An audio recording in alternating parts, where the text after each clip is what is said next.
This meeting of February 19, 2020 is called pursuant to the provisions of the Open Public Meetings Law and was included in the list of meetings notice transmitted to the Two River Times and the Asbury Park Press and posted on the bulletin board of the municipal building on February 14, 2020.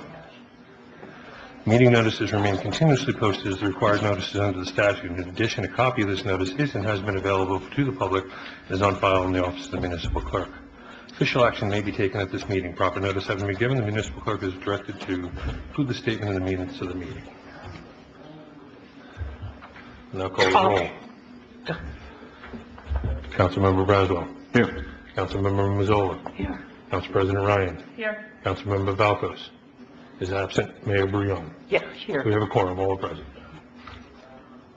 I'll make that resolution. Motion to go to executive session? Yes. I'll second.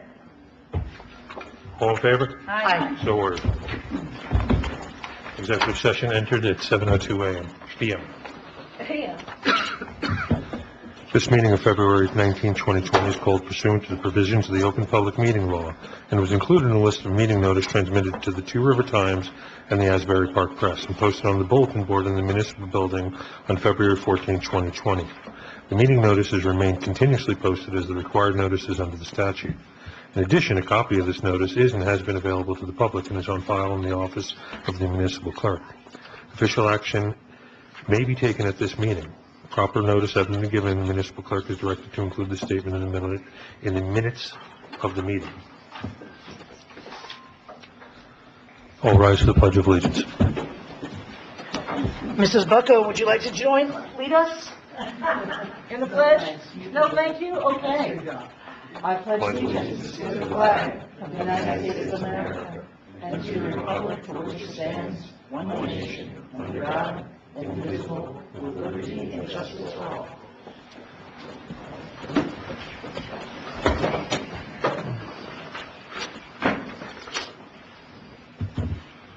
Roll call. Councilmember Braswell. Here. Councilmember Mazzola. Here. Member Ryan. Here. Councilmember Valkos. Here. Mayor Brion. Here. So ordered, all are present, a quorum is formed.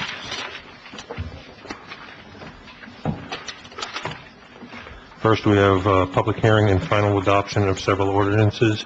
First is ordinance O20-01, an ordinance amending Chapter 21, Section 84B of the Borough of Highlands Municipal Code regarding steep slope and slump block. Before I open up for public portion, I just want to let everyone know we've been getting a lot of input from the Environmental Commission, the Land Use Board, the Tree Commissioner, so we are not going to be passing this ordinance tonight. We are going to be incorporating everyone's comments into a revised ordinance. Anyone else have anything else that they'd like to add? All good. Okay, I'm opening to the public. I only have one question tonight. Sorry, Kim Starfish Short Drive. I've read it. It's kind of hard to understand in black and white. So maybe when we go forward to adopt it, maybe in a workshop, you guys can talk about it a little more as to what exactly it means in real world terms. Will do. That was one of the things that we were looking to make it a little bit easier to understand. Okay, thank you. Anyone else? Okay, I'll close public portion.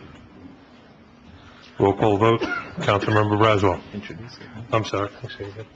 Motion to introduce. My apologies. Do I have a motion to introduce? I'll make the motion. No, And I'll not second it. introduce. We're introducing. We're just introducing, then we vote. Second. I will second. Roll call vote. Councilmember Braswell. All right, I'm confused. We're introducing? No. Yeah, then your vote would be no. All right, because we're, This is to approve or disapprove the ordinance. all right, no. Councilmember Mazzola. No. Councilmember Ryan. No. Councilmember Valkos. No. Mayor Brion. No. The ordinance is not passed.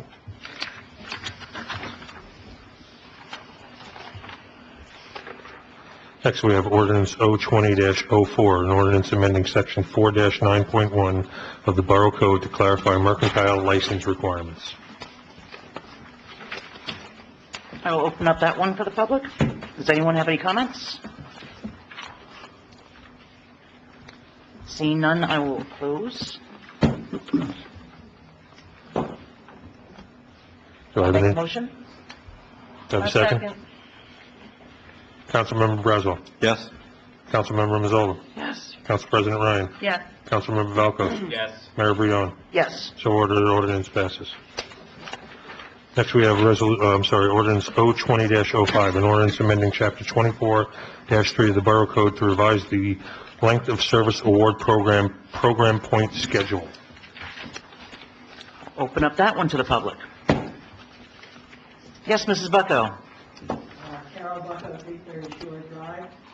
I was reading in the ordinance that for the LoSAP points, they have to have certain certifications or else somebody in the department does it. Do you ever get those things? I do request the certification. I keep a running list of the certifications. Do you get them at quarterly or whatever they said here? That's right. Yeah, and I also, By the 10th of the month. so when I get the certifications, I also keep up with the driver's license to make sure that they are not expired and random runs. Yeah, but the points, what about the points? What about the training and stuff like that? Right, they are- Did all that? Can I answer? So there is a LoSAP secretary that has to keep track of that, and it gets audited by the borough auditor every year. Okay. Fine, somebody said Mr. Salop? Steve Solid, 205 Bay Avenue. You know, I have a question about this. I mean, you're giving points out to people, which is really great for your service. But the question I have is that if, let's say, for example, Could you just come up and speak into the microphone? So we have it for record, otherwise. You could run around.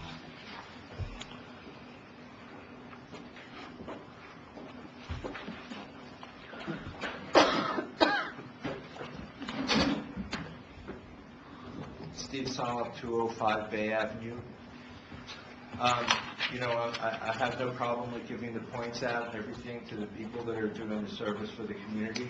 That's fine, but I don't see anything in here that, let's say, for example, somebody finds themselves in trouble, maybe they're out drinking, they create a problem, you know, how does that work? Kim, would you like to? Brian? Or was that Brian? Well, it's self-regulated by the fire department, so they're the ones who furnish them. Self-regulated? That's, Always have a problem with self-regulated. that's the way Any LoSAP major is run. change to the LoSAP program also would call for a referendum. That's correct. So This I'm is part of considered a program. minor I'm program. out drinking one night, I end up hitting a car, killing somebody, hurting somebody. Am I still eligible for this program? Well, that would depend if you would stay a member in good standing of the fire department or the first aid. So what would happen is, they would have charges brought up against them through the company or department, and if, in that case, if they weren't in good standing, they wouldn't qualify for those, for that program. So, is that written down anywhere? How that would- You would have to, well, I wouldn't know if it was actually written down, but like each department and company has their own set of bylaws, and then we have, our ordinance which adopts, that department or that company. To qualify for the points, you can't get the points if you're not an active member, because you can't obtain the points to even receive the LoSAP That's program. fine, active member is fine, but I'm saying if you get yourself into a situation that creates harm, and you're part of this program, the town is still going to pay the benefit, regardless of whether you cost the town, let's say you had to hire a lawyer and everything else, so, that's my question. This is for the volunteer program, these aren't for borough employees. So I wouldn't be aware of having to hire an attorney for someone personally and something that, Well, maybe it's a question that should be asked. Right. That's my observation. thank you.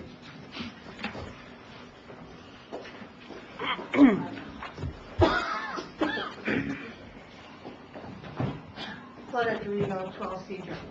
Is there a situation where a fireman or a volunteer is in litigation with an issue that LoSAP would be taken away, or that they would not be entitled to the LoSAP? Brian? Dependent upon the bylaws of the fire department and what they certify to the borough. So, okay, so the town is going to donate money to a LoSAP program, but there may be an issue where there's litigation going on, okay, with an individual in one of the departments. Like, we're kind of encouraging that by putting money into a retirement fund that they can collect when they've cost the town money on another level. I don't know where we're going with I- this. So, If the person has committed a crime, then they would not be a member in good standing, right. if that's where you're going with this. Okay. So You're let's say, talking about a civil situation? A civil lawsuit? in their own personal time? No, operating as an individual representing one of those two entities. Going to an event of going to a situation. And now that individual is involved in litigation, and they are still a member of in good standing. So the LoSAP points that you get are for a year that has already passed. It's not for your current year.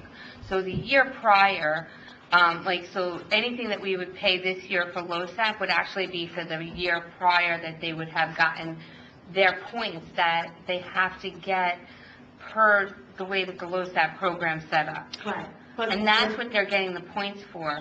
Now, it's a retirement it's a fund that is put into, a retirement fund for them.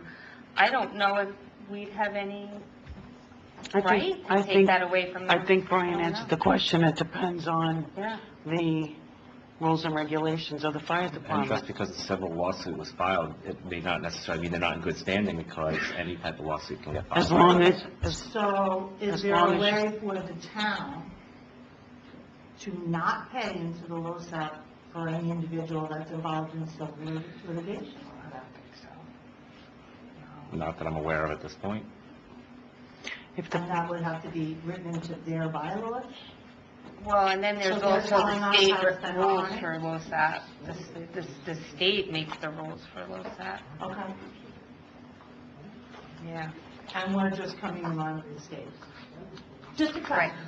Well, what we're doing now, more or less, is that they want to change their point system. So that's more or less what's going on. to follow the rest of the state? Because the point system, the way it was set up, just wasn't working to the best. Primarily added points for people with 40 years of service, 35, but that's basically all they did here, so. Right, yeah. Because there's sometimes when you set up the program and you don't realize certain instances that are going to happen that, people should be getting points. Or, you could always have an instance where you find that people are getting points too easy and you can amend the point system that way, too. It's been a touchy subject in the town for a very long time. I mean, I've listened before I was a council person and while I was a council. And the state also does, there's a maximum amount even that you can, it's only like $1,100 maximum that a person can get put into the fund for the entire year of volunteering all those hours. Right. Okay, thank you.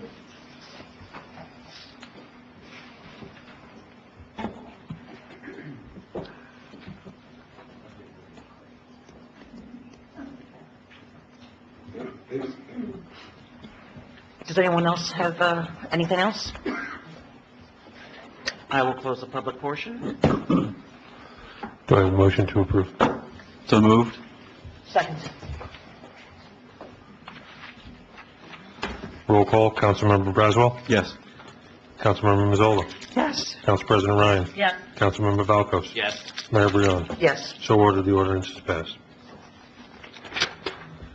Next, we have ordinance O20-05, an ordinance, I'm sorry, I just did that one.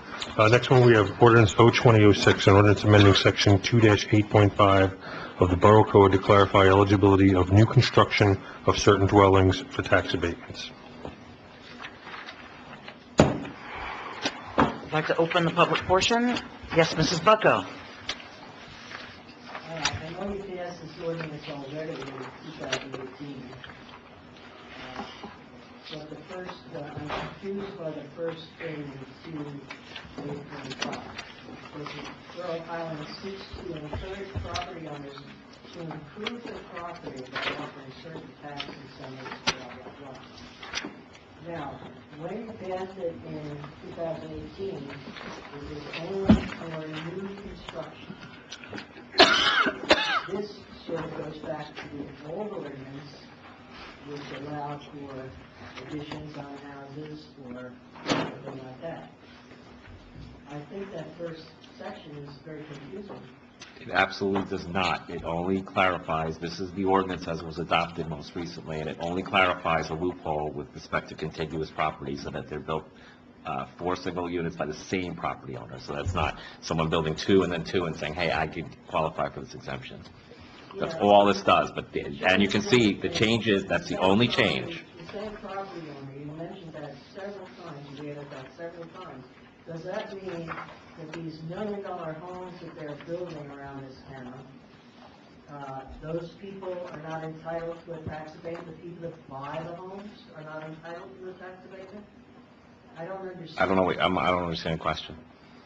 Okay, all the people over here bought those homes, and they all said they were going to have a 5-year tax abatement. Yep. Multi, yes. 5-year tax abatement. And when people were looking at them, that's what they were told. Now, according to this, the owner of the property and the buildings is selling them to individuals. Do those individuals, are they entitled to the tax abatement? They should have been because it was at the time. I don't know what's going on individually with the Pulte homes. What about the ones up on Portland Road now? I don't know what you're referring to about the ones on Portland Road. I think it's called Devonshire.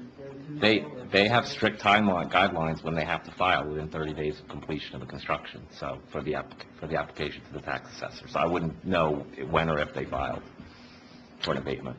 Well, but they're not the same property owner who built the place.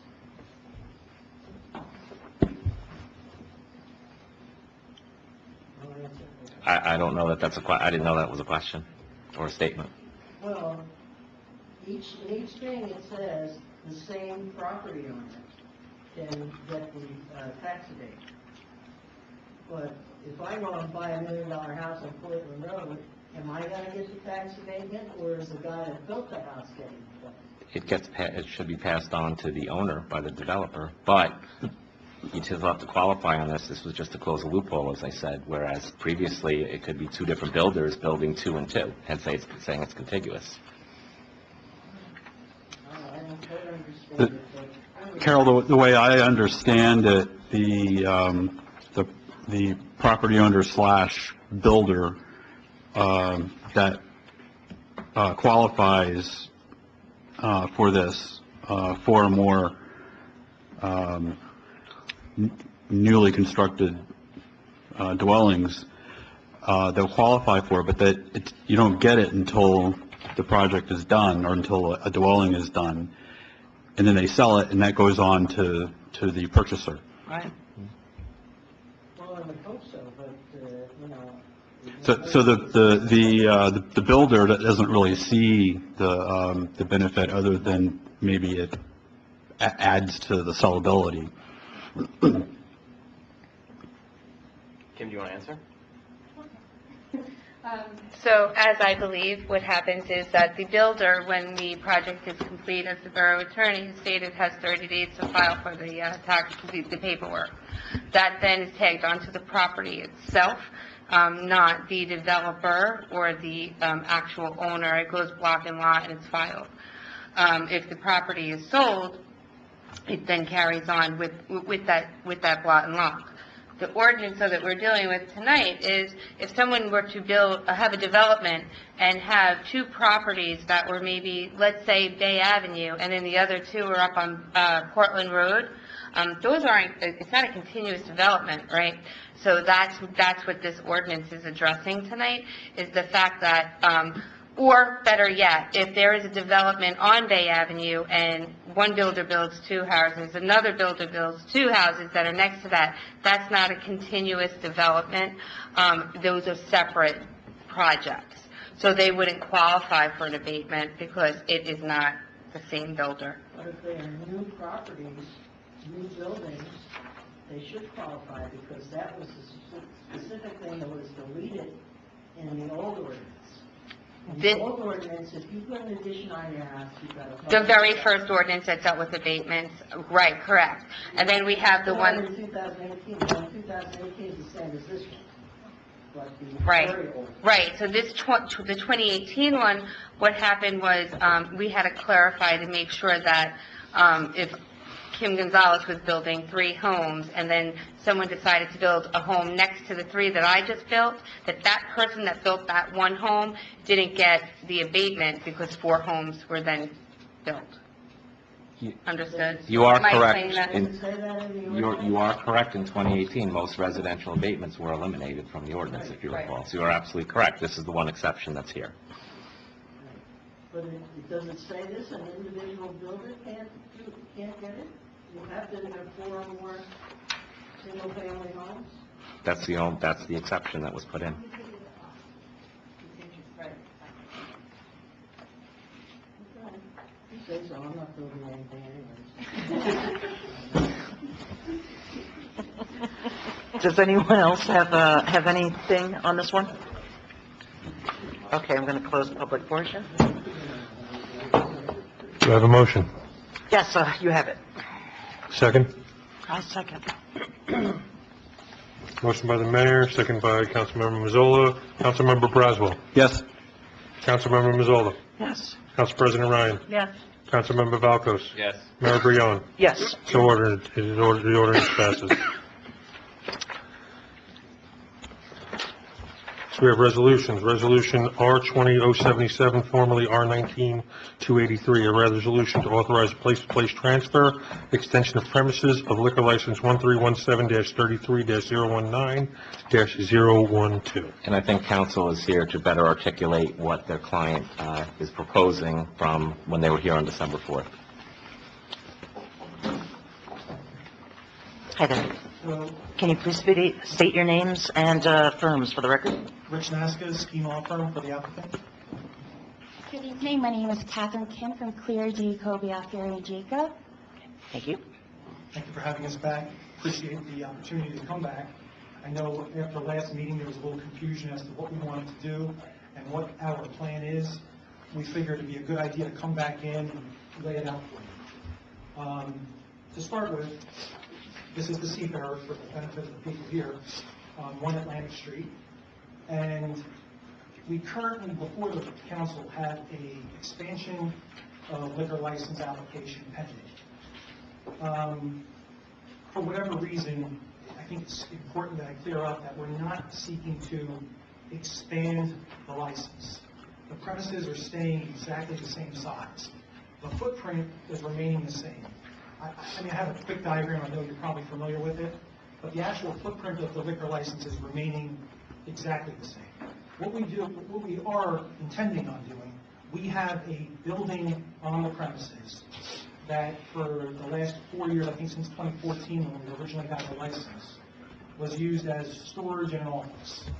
Now, our intention is to repurpose that building into an indoor bar area. It's a small area, maybe 300, 400 square feet, not very large. The reason for doing that is twofold. Again, it's for inclement weather. Right now, the Seafarer is pretty much only open in warm weather, sunny days. The addition of the indoor bar would create some more stability for the employees and easier to retain employees instead of saying, well, okay, you're working today as long as it's sunny out. It's hard for people to, work with those types of hours and that type of schedule. So by adding the indoor bar, you can pretty much, ensure that our employees are more on a standardized schedule and we can retain them. The other thing is basically, when it's a sunny night out, people really aren't going to be inside the building. It's more as an accommodation, like we said, for, for more bad weather days, but also it will be open during the good weather days as well. So I guess the reason we're here is to just say we'd like to use that. We'd like to open the season, obviously, like every other season, with the use of the tiki bar. But the other thing is we'd like to have the ability to use this small indoor area bar, it's an indoor bar, for this coming warm weather season, which is fast approaching. that's why we thought it'd be important to get back before the board, the council, as soon as possible, just to lay out our plans. So I guess what we're looking for is, A, to be able to open, the license come up for renewal probably around May for the June 30th expiration. We'd like to open the tiki bar, but also at the same time be able to utilize the indoor bar area as well.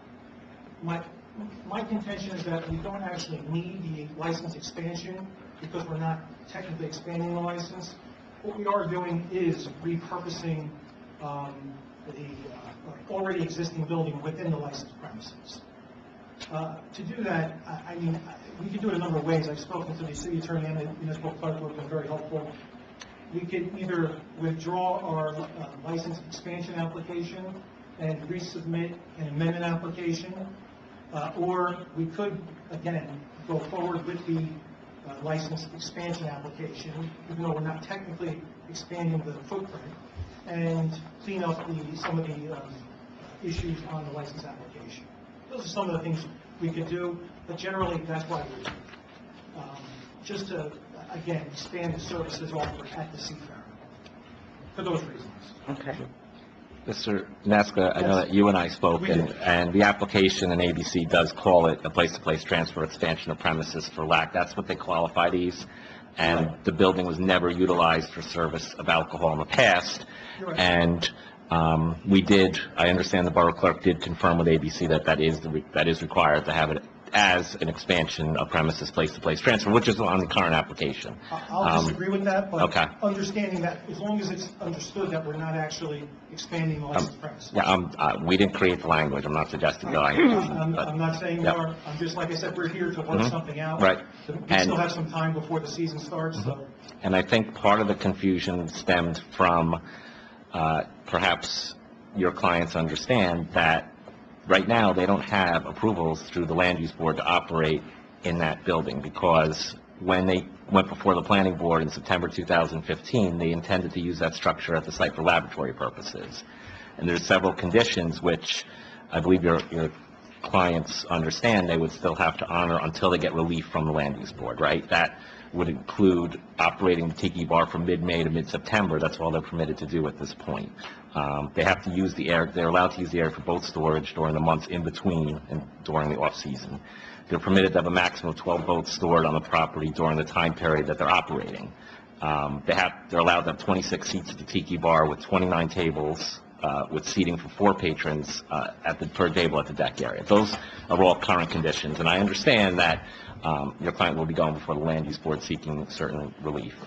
And also, I think part of the issue that may solve things is, A, your client understands, and we talked about perhaps amending the application just to indicate they understand they're bound by those restrictions at this point until they get relief from the land use board. Secondly, the administrative code does say that there should be plans submitted, interior plans, exterior, demonstrating where the alcohol will be served. They don't have that at this point. I understand your clients showed them to the clerk, but just didn't submit it with the application. So I think that could solve a lot of the problems. And I agree. Yeah. Okay.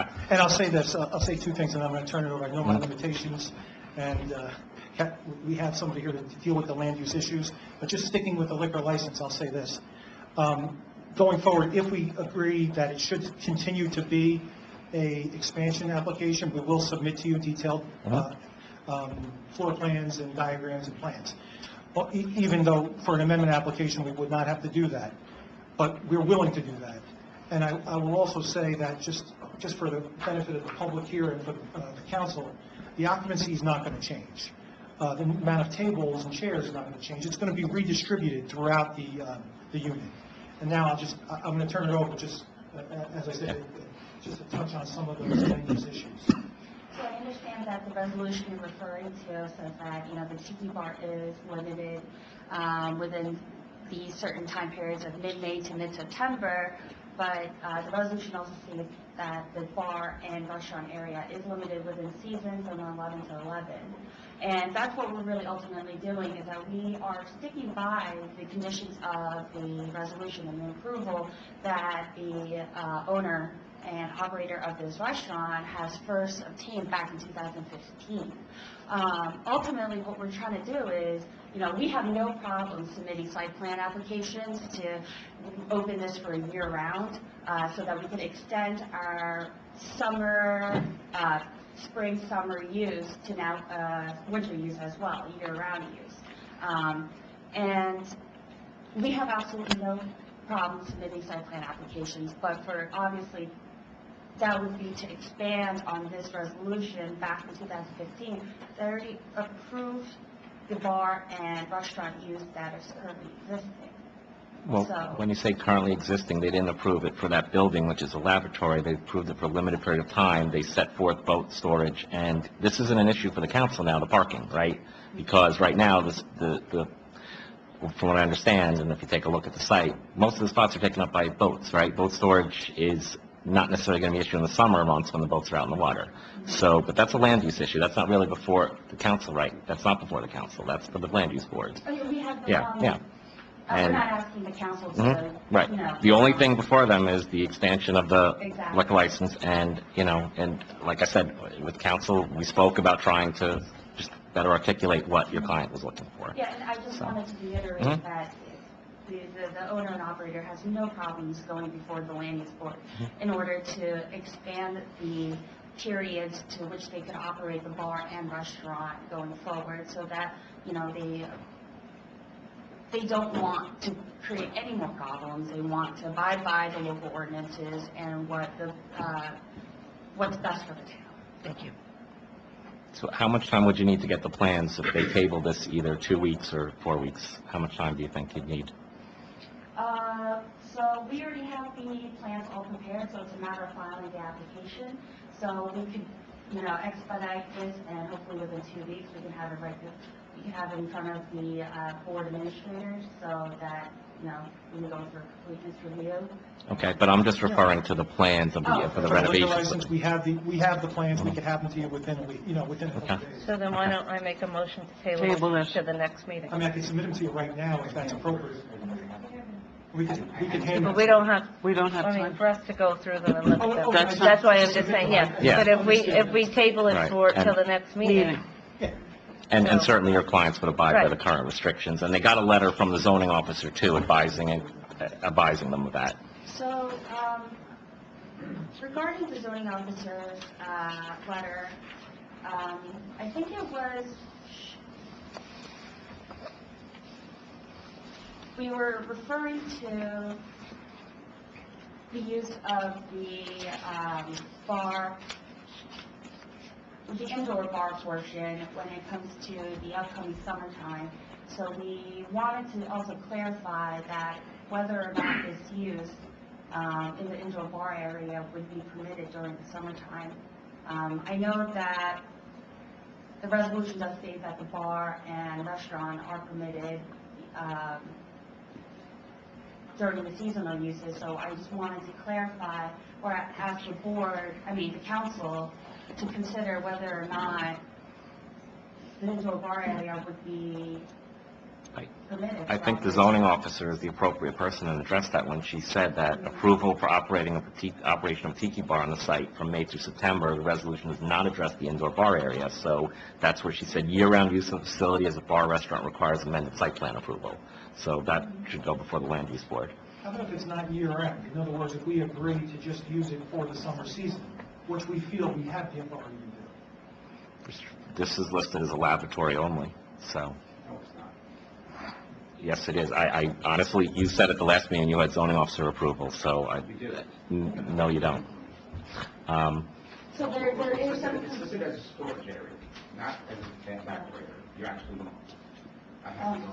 I'm not- The resolution is referred to as a laboratory. Yeah, I know. For purposes of clarification, I don't mind, but I'm saying it's So not what it says. this was submitted with the ABC application, it said for storage. It was a pre-existing building. That's what- The applicant intends to use the existing structure at the site for laboratory purposes.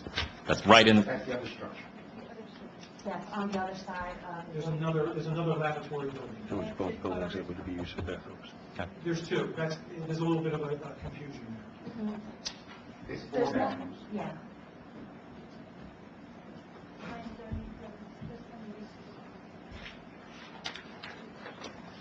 If you don't mind, may I approach? I just just wanted to provide you the plans Okay. that were Sure. These are the plans that were approved by the zoning officer, right here, signed off. And it just shows, I think the What laboratory date, you were what talking date did about. she sign it? August 2019, 2019. September 12, 2019. Is that August? Yes. That says building department. These are for building permits. Well, the building permits only Mhm. can come after the zoning permit's been issued. And You aware of this? Yeah, now I'm aware of Okay. these plans. This is Mhm. pretty much the same plans. Mhm. They're on the liquor license. What they don't delineate is what the liquor service area is going to be, what the table setup is going to be, what the bar setup is going to be. And the All of these interior. that need to apply, Right. excuse me. You have to stop interrupting, okay? You have to, you, The only, okay, with all due respect, the only plans that I was shown were this top sheet right here. I was not shown the interior design plans of the bar at all, ever. but they are all provided as a... They were not provided. I was briefly shown this top page, and that was it. May I ask you? I believe by Ann Hathaway, or I'm sorry, Ann Hamilton. Okay, but these were submitted as part of our application before the zoning officer. I don't see those zoning officer. That did not accompany the liquor license application. It did not accompany the place-to-place transfer application. The only thing that accompanied the place-to-place transfer application was this overall site view outlining what the actual liquor service area of the, that would cover, not the liquor service area, but the entire area of the confines of the operation of the Seafair. Which is the liquor service area. It's the Which entire. is not the complex. entire liquor service area, because We'll those have to areas were disagree. delineated as storage and bathroom use, and that was done through the zoning board application, and in the zoning board resolution that was passed for them to continue their operations. So I understand what you're saying, but I just want to clarify for purposes of this, that the area that you keep referring to as the laboratory, that was not originally I believe identified as- both buildings are referenced in the zoning board resolution as being used as laboratory areas, and none of them are referenced as being used as liquor service areas at all. But that was for the purposes of getting the bar and restaurant operated. Right, but we have two separate issues here. I can't review as the licensing authority a land use board issue when all I have is a licensing issue. Can We're I mixing apples suggest and that we oranges. put this on for the next council meeting with this being provided to us so we have time to look at it, and then it can move along? right. No, I only have a miniature Okay. version of this. Do you have? And that way we can look big at copy? it, see it. Mine's microscopic. I can't even see that, so, Okay, no, okay. that's not a problem, it's Okay. just, I think there were some confusion. Well, we can clear everything up before the next meeting. I just want to add that in my opinion, the licensed area is the footprint. When, for ABC matters, when there's an issue of what's licensed, for instance, if we have a TGI Fridays, the entire footprint is licensed. If they choose to, inside the licensed premises, to add another quote-unquote stand-up, sit-down bar, that does not require an expansion of premises application, because the license itself, I can't say it enough, is not changing, the footprint is not changing. I spoke with ABC yesterday, and that is not their impression. I went over this exact scenario, went over the map with them, showed them, they have seen the map, they know what was included in the map. I was told directly by Sheila Inverso and the counsel to the director that a place-to-place transfer application is required in this case. I'm not going to argue with you, but I also Okay. talked to the council I'm director. how about we just give it 2 weeks for, I understand what you're saying, and I just think that if we get the paperwork and we get all of these questions answered, We won't have zoning by then, though. that's okay. That's okay. That's okay. I don't want to argue, it's apples Right. and oranges, but you'll have the Right. plans showing the interior and all that Absolutely. with the service area. Absolutely. Okay? Absolutely. I'm sorry, Carolyn. So it's table, no, let's just table this for now. Yeah. Do I have a motion to table? I made that motion. Ryan, second. Brian. Councilmember Braswell, motion to table. Yes. Councilmember Mazzola, motion to table. Yes. Councilmember Ryan, motion to table. Yes. Councilmember Valkos, motion to table. Yes. Mayor Brion, motion to table. Yes. So ordered. Thank you.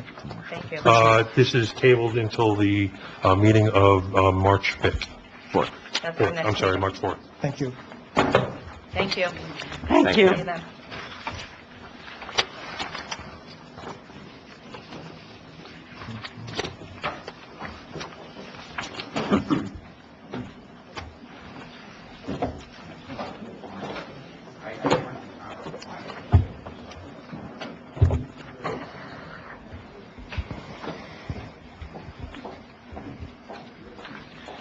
Next, we have Resolution 20-078, a resolution authorizing the payment of bills. We are going to have to remove several bills due to conflicts out. Initially, we have a conflict for Bayview Condo Association, Gateway Villas Condo Association, and Hilltops at Highlands Condo Association. Do I have a motion to remove that? I'll make it. I'll second. And on the motion to remove, Councilmember Braswell?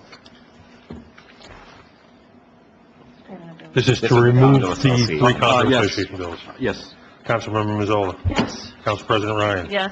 Councilmember Valkos, you're abstaining? Yes. Mayor Brion? Yes. So ordered, those three bills are removed. Next, we have a motion to remove the Cleary, Alfieri, and Jacobs bill from the bill pay list for another conflict. I'll make the motion. And I'll second it. Councilmember Braswell, you're abstaining? Are you abstaining, sir? Yes. Councilmember Mazzola? This is to remove. Yes. Council President Ryan? Yes. Councilmember Valkos? Mayor Brion, Yes. Mayor Brion? Yes. So ordered. Next, we have motion to approve, and everybody can vote on this, motion to approve the bill pay list without the Bayview Condo Association, Gateway Villas Condo Association, Hilltop at Highlands Condo Association, and the Cleary, Alfieri, and Jacobs bill. I'll offer it. I'll second.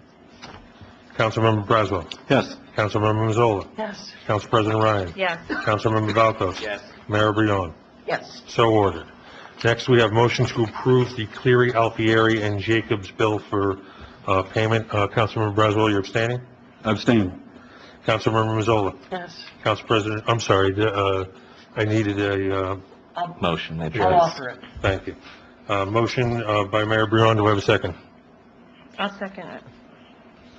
Okay, Councilmember Braswell abstained. Abstain. Councilmember Mazzola? Yes. Council President Ryan? Yes. Councilmember Valkos? Yes.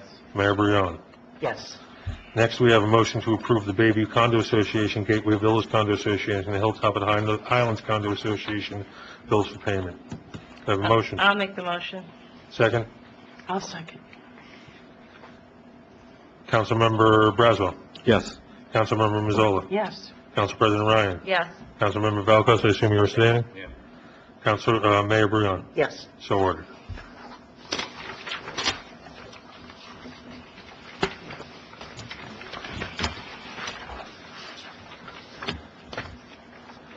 Next, we have Resolution 20-079, a resolution authorizing amendment to the 2020 temporary budget. I'll make it. I'll second. Councilmember Braswell? Yes. Councilmember Mazzola? Yes. Council President Ryan? Yes. Councilmember Valkos? Yes. Mayor Brion? Yes. So ordered. Next, we have Resolution R20-080, resolution approving the rehabilitation manual, also known as the Home Improvement Program. Kim, can you briefly explain this for our residents? Yeah. We had hired master counsel to go before the judge to hear our fair share housing. We then had a firm come up with the manual that the borough will abide by to meet our fair share housing needs. This it shows the amount of units that are needed and the payment that will also assist in meeting our obligations. We need to do this in order to be compliant with the court matter that's before. What judge is it? This is the settlement that was approved with Fair Share Housing. Judge Grasso Jones approved it, but part of the requirements are that you establish a rehabilitation manual and a home improvement manual. What it does is it just sets forth policies, guidelines, procedures which govern the affordable housing, the home improvement program, sets forth funding sources, lending ability for that, and the funding source comes out of the Affordable Housing Trust Fund. CGP&H prepared the rehabilitation manual per the court order, and in order to get final approval from the court, this has to be adopted by February 28th. Thank you, Brian. And with that, I'll offer it. Second. I have an offer by the mayor. I have a second by Councilmember Valkos. I'll now call the roll. Councilmember Braswell? Yes. Councilmember Mazzola? Yes. Council President Ryan? Yes. Councilmember Valkos? Yes. Mayor Brion? Yes. So ordered. Next, we have Resolution R20-081, a resolution approving 2020 events on various borough properties. I'll offer it. I'll second. Councilmember Braswell, I believe you're abstaining? Abstain, yes. Councilmember Mazzola. Yes. Council President Ryan. Yes. Councilmember Valkos. Yes. Mayor Brion. Yes. So ordered. Next, we have Resolution R20-082, a resolution approving the agreement with the Affordable Housing Alliance concerning the Monmouth Highlands Apartments. Similar to previously, this is part of the Fair Share Housing Settlement, and you have to come to an agreement with the Affordable Housing Alliance, and you have in substantially for the proper form with the agreement. This essentially addresses 30-year affordability controls for 10 units, so that you get credits for those 10 units, and payment is made. They will be deed restricted once tenants leave. And once you get notice of the deed restriction and the fact that it's being occupied by low or very low or moderate income, the payment is made within 60 days by the borough, and you get credit for those units. And that is also part of the settlement, and part of the settlement requirements, and the order of the court was this be adopted by February 28th. And with that, I will offer that one. I'll second. Now call the roll. Councilmember Braswell. Yes. Councilmember Mazzola. Yes. Council President Ryan. Yes. Councilmember Valkos. Yes. Mayor Brion. Yes. So ordered.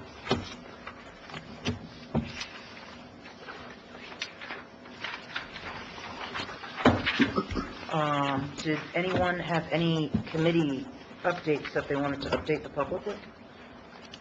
I think that's the, I was good for the environment commission.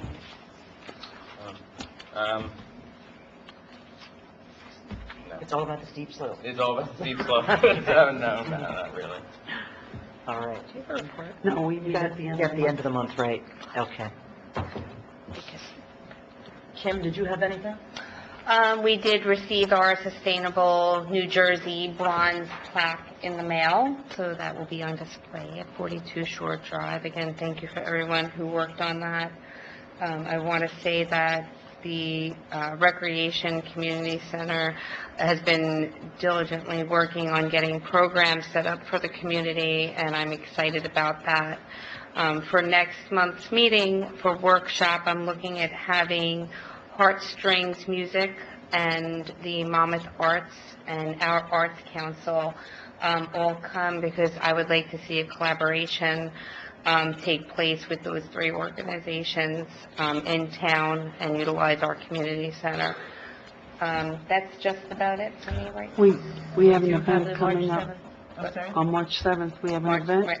coming up, which we want to let everybody know. I'll let Kim fill you in on the details. That will be our Irish festivity event. There will be Irish music, a live band, there will be Irish food, and it will be of no cost to anyone who would like to attend. There will be busing from P-TAX Towers for people who would like to have a ride down to the community center. That is from 2 to 5. And then also, if you would check out the website, we do have the Mayor's Wellness Campaign going right now, and there are a lot of activities and positive things happening with that. I just want to say, I attended the Arts Council, the display at the Proving Ground. Yeah, that was great. I purchased some art. I enjoyed it, every aspect of it. I thought it was a great event. Can't wait to see the Arts Council get involved in some more events. In fact, we would like the Arts Council to come speak about Park Fest, about participating in Park Fest. And Kim, you'll speak to them about when that will be, when we'll have a meeting with them? Yeah, so we have actually a promoter who handles that, so what we'll do is we'll have a combined meeting to see, you know, what they come up with, and what will work with the day. And we would like to see local artists, their artwork displayed in the community center. Absolutely. As soon as we can get that going.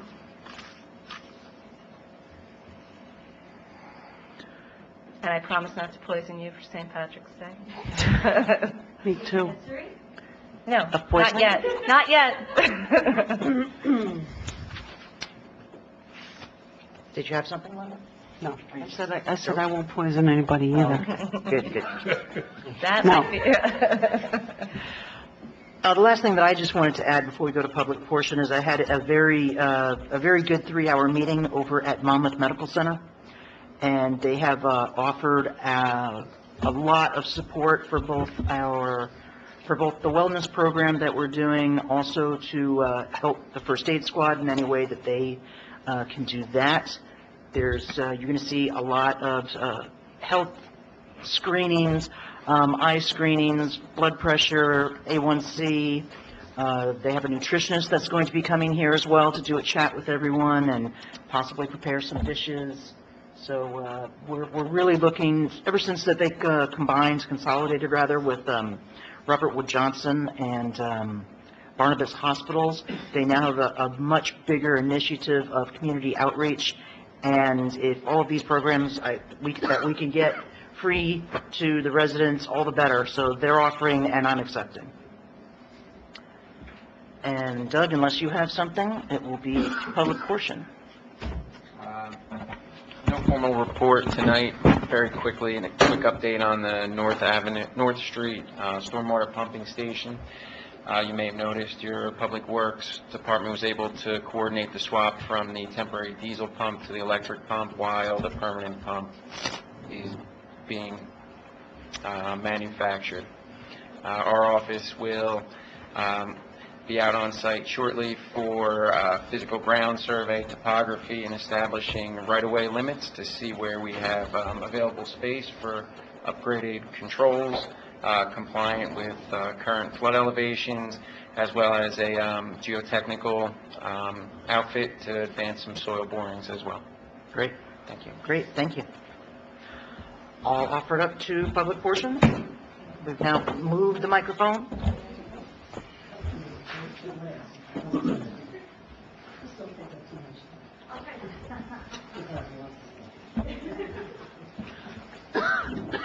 Kim Square, Shore Drive. Matt, thanks for moving the microphone so I don't feel like I'm on trial for the land use board meeting.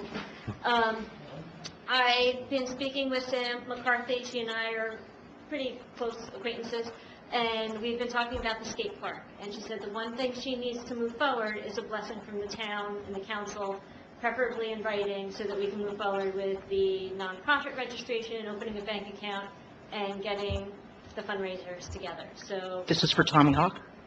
I'm not sure exactly which one, but yes, Okay. I'm sure Tommy Hawk is probably one of them. But she has ideas for concerts and auctioning off artists' designed skateboards and all sorts of fun things. But we don't want to do anything and start collecting money until we have a place to put it. And in order to do that, we need to have I think it's going to be a 501c4 registration. I have to check my notes. But before we can do that, we don't want to go through all this and then have the borough chair and be like, yeah, no, you can't do that, we don't need the money, we're not ready. So we just need something at some point soon in writing that we're allowed to start raising funds. And it kind of legitimizes our project as well. I think that maybe what we can do is put it on for discussions at our next executive session meeting, just to make sure that it will work with all the other projects we have on, with the good timeline, when do we start, yeah. I Right, think and, we'll- even if you said, oh, it's not going to be for like another year or two, at least we would know. You would know, right. And we could decide if we wanted to start now or in 6 months or a year. You got it. That would be much appreciated. Who's the contact person for that then? That is Sam McCarthy. Yep, I have her information, sure. Okay.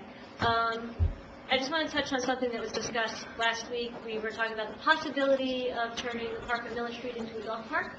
And I'm curious how many council members actually walk up and down Shore Drive and Bay Avenue in daylight hours. I do. There is an inordinate amount of feces in this town, and it is gross. I can't say that it's all dogs. It could be feral cats. It could be raccoons. It is gross. And if you want to contain that into a park, God bless you, because I'm not putting my dog in that kind of environment. It's bad enough I have to walk him on the street. The other thing is, a couple of years ago, I did a very, very small sample. I was looking to see if a particular neighbor had their off-leash dog license. And of the households I know that had dogs, less than 50% were licensed in line with shooting. So the borough's not enforcing dog licenses. You're not enforcing people picking up after their dogs. So When was this that you did this? Oh, it's been a while. Like a while as in what? 2 years, 3 years? 2 years, probably. Okay, because we do actually, we tried At to get better. At that time, there was no way the borough was enforcing it. I don't know, short of knocking on doors, which I don't think we have the manpower for, but that was a recommendation in some towns. At the time, the discussion with other people in the administration had been told that they did catch a lot of people and they did raise money. And we could raise a lot because Atlantic, they only charge $11 for the license. And I have to say, Kim, that I agree with you about the feces. I live on Bay Avenue, and I keep my garden. I take pride in my garden, and I plant every single spring. And I know Council President has also been on a couple of shopping sprees with me for some of these plants. And I am constantly picking up or stepping in feces on my property. I've even gone as far as to have to put signs up that say, please don't walk your dog here, and those signs have then been vandalized on many occasions. I'm sure by the dogs themselves, though. Right. So, and also just to let you know, that thought was released, I would just say in advance of, we never had discussions with open space, we didn't talk about neighbors, it just shouldn't have even gotten out there, I wanted to bring but it up it did. before it got too far down the line towards reality, just to let you guys know that I love my dog. I wish I had a fenced-in yard. I would bring him over to Wolf Hill. I would never, ever bring him to a dog park in Highlands. The number of people that just don't follow our ordinances, and yes, their dogs are great and they're well behaved and they listen, but I got a foster with some fear and anxiety issues, and he barks. Kim knows. He barks aggressively sometimes, and I can control my dog the best to my ability. But if your dog reacts and comes after mine, that's why I'm such a stickler for these rules. Kim, can you tell me the feces for the dogs? Is it on private property or borough property? Mostly private property. I generally shy away from the borough lot next to the bank because a lot of people walk their dogs there, and I don't want to be cornered with my foster. So oddly enough, that I just want everyone to know, we do take pride as well, the employees, and the police chief actually does put officers undercover for dog duty, and we do actually. I'll send you a list of the hot spots. Yeah, absolutely, sure. Ed I didn't think that was going to be such a long discussion. Ed, my yard, there's a hot spot too. You can add Uptown too, so. And then just my last question, did Borough ever get the information from the business partnership for that final year-end audit at the sunset? No, I did not. So I have asked the auditor to move forward with maybe going to their location to do that. Okay. If they're not being cooperative with the borough for all these months, I'm shocked that you would actually allow them to have a schedule of events for this season, and not even just preliminary one at a time until they actually cooperate with the borough. They were a liaison with the borough for decades, and to not do as you wish, you're not asking for anything outside of normal reports. It's very disappointing that they're continuing to be given leeway when really they shouldn't be. Thank you.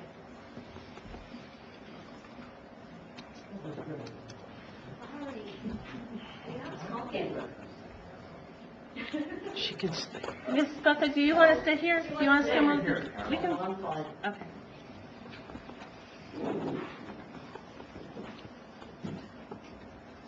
First of all, I'm not so happy with you taking the Frank Hall Park away. And giving I'm not it to the taking dog. anything away, Carol. Because I agree with Kim, the dog's shit all over the place here.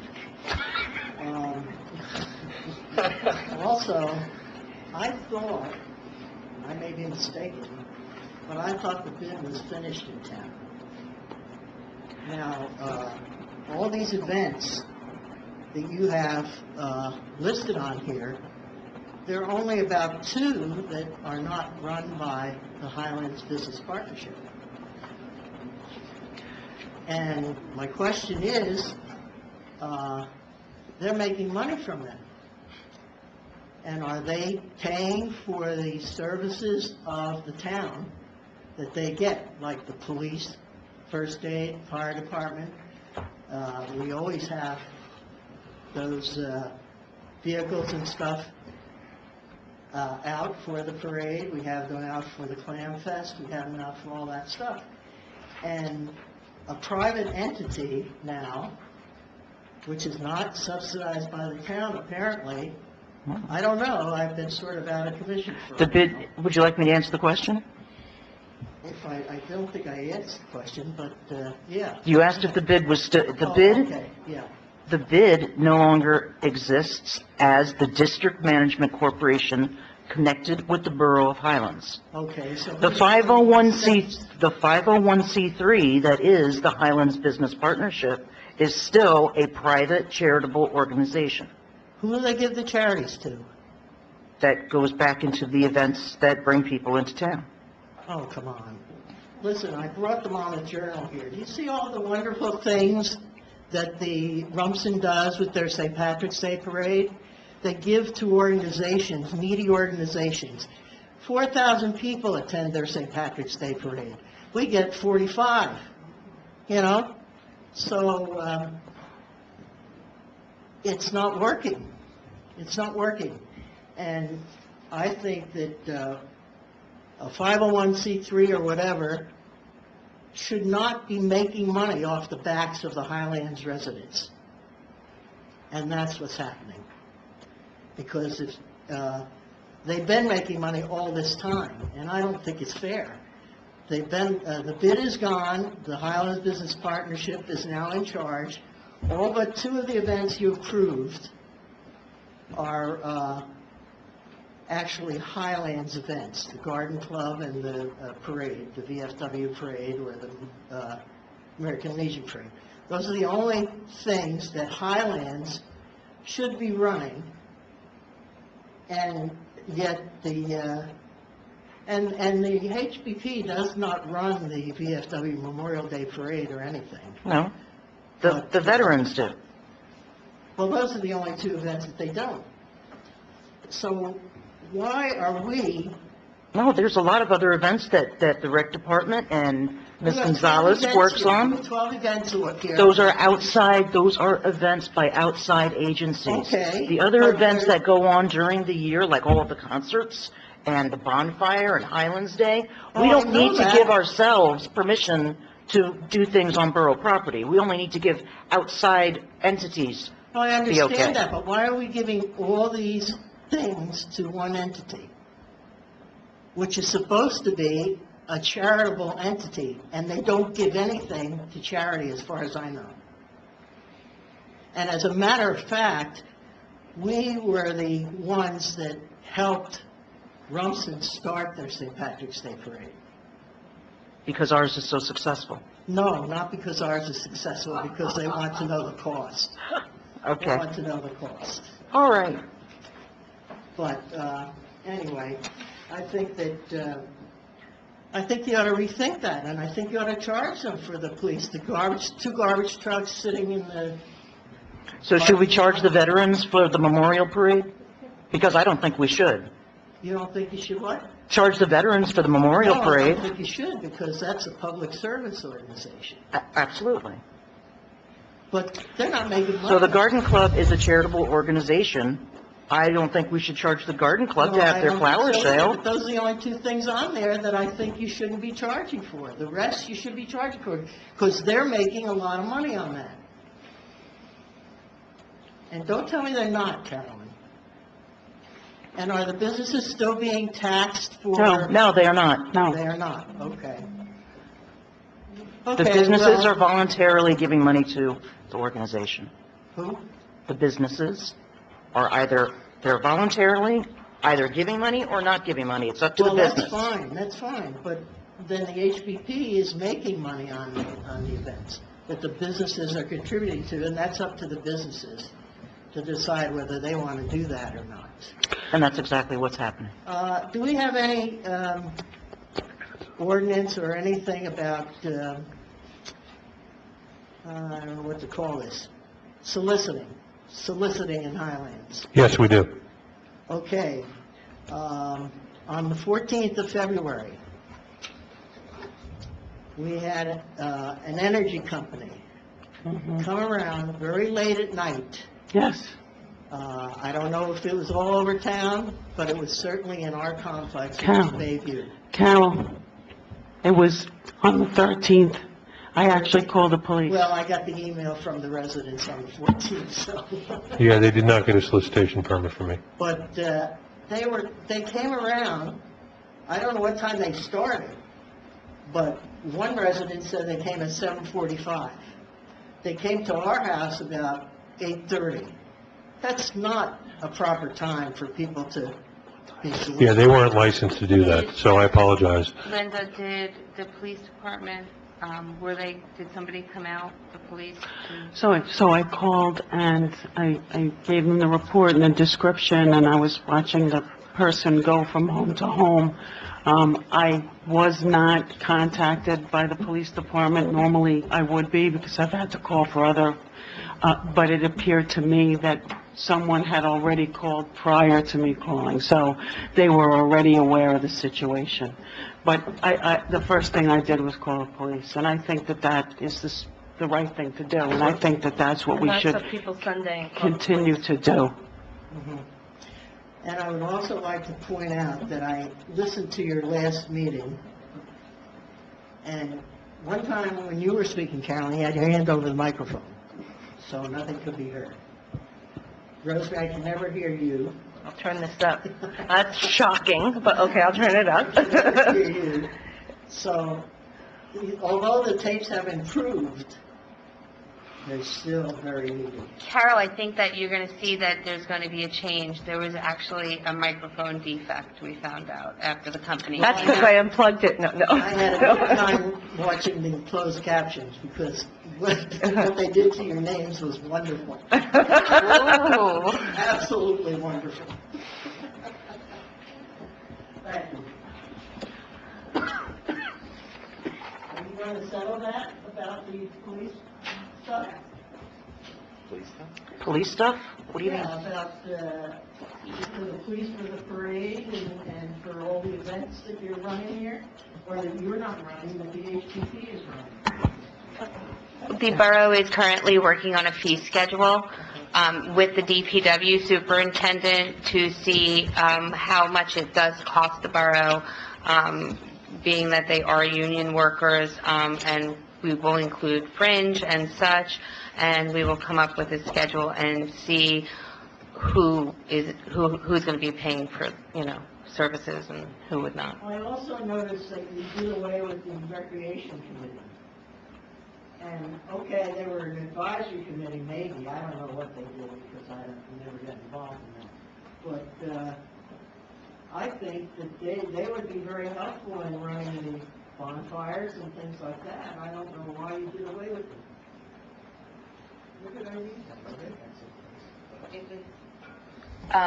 We hired staff, we hired people. I think, and also what had happened was, it gets a little difficult when you have employees versus volunteers and what the job duty is and the separation of. So I think that when the mayor and council president and the council sat down to discuss it, they felt as though it would be good to have a break from a committee at this point, being that we do have someone that's going to be starting a full-time position here to get everything started up Do they have again. qualifications for recreation? They do have qualifications. Do they have a license for a director? No, but we don't have a director position either, because we're not a recreation center. But we have some really nice, good ideas that are coming Some forward. things never change. You go away for years, and some things never change. Claudette Dorigo, 12 Cedar.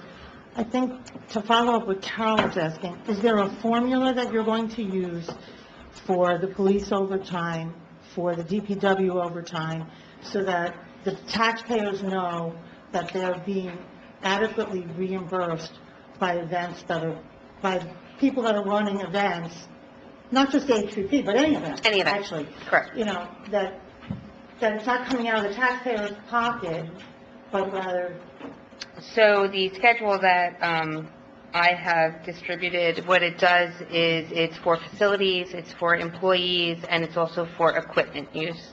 It does have a minimum amount of time that we would be charging because we do pay a minimum to the employees, and it would go in those intervals. So it seems as though, like, just for instance, it would be a 2-hour minimum, and depending on what you needed. Would it be a laborer? Would it be equipment with an operator and such? So the table will break it down. okay. And my second question is, how many Cleary Giacobbe special counsel bills have we approved recently? Didn't we approve one last month? And what is this one for? Yes, we did. It's for the same past Same matter that resolution. they're handling. Same Okay, same. As So- conflict counsel. So how many bills, or how many bills have been submitted by Cleary Giacobbe that we have approved as a town? I can't be absolutely certain. I think there are 4. 4 bills. And each time they show up, they're $4,000 or $5,000. it seems. No, they have, well, they are different amounts, but it's within the past resolution and approved by It's council. within $10,000? No, what's the amount that's been passed? 15, It was 12. 12.5. Yeah, It was 12. 12.5 last time? Yeah. So it's within the 12, all 4 of these are within the 12.5, not, because there was another time that you approved an amount Up to- before the 12.5. It was increased from, I think, From 5,000 to 5. 12.5? That's right. So these 4 bills are, okay, and we can Oprah what these bills are for? You can certainly Oprah them. They'll be redacted, but you can certainly Oprah them. So, So we can't find out what they're for, is what you're telling me. I didn't say that. I just said Well, attorney-client privilege if information. they're gets redacted. redacted, then how are we going to know what they're for? Or who Attorney-client- they're for? Attorney-client privilege information gets redacted, but So, okay. There's a, okay, all right, thank you.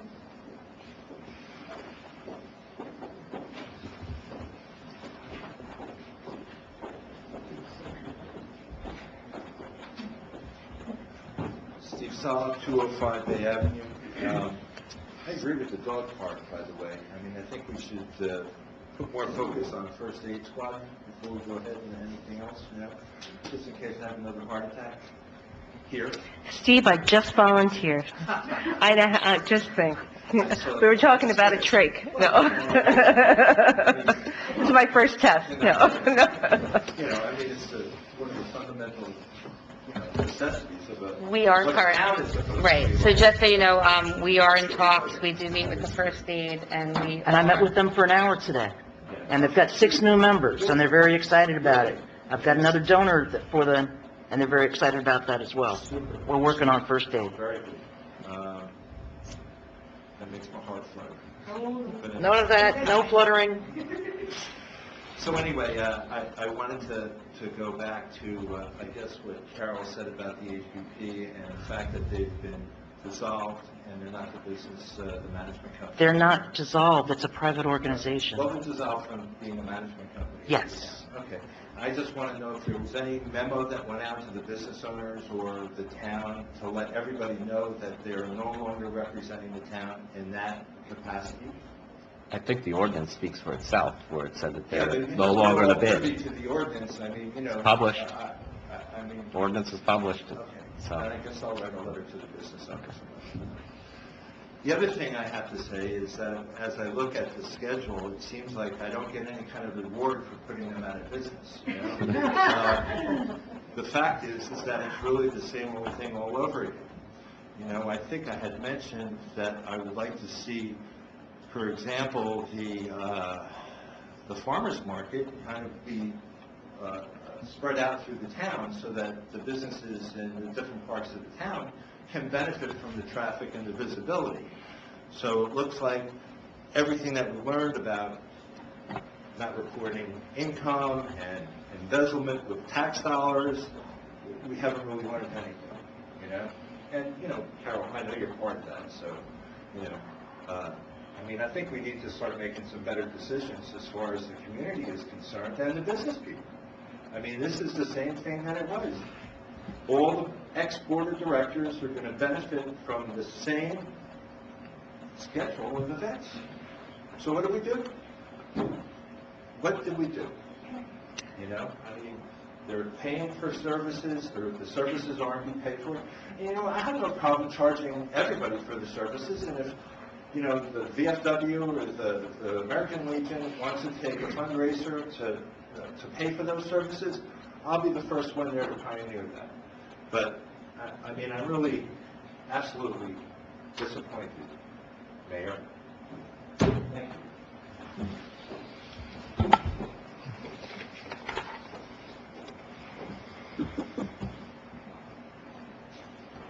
Steve, I will not charge veterans of this country to have a Memorial Day parade. I'm telling you right now. Because you know what, you can't discriminate against other people, all right? If that's what's going to be, then that's what it is. Okay. What you need to be saying, I'm making a motion for adjournment. Sir, your time is up. you're going to charge the other people for it. I made a motion to adjourn. Second? I'll second. All in favor? Aye. So ordered. We are adjourned.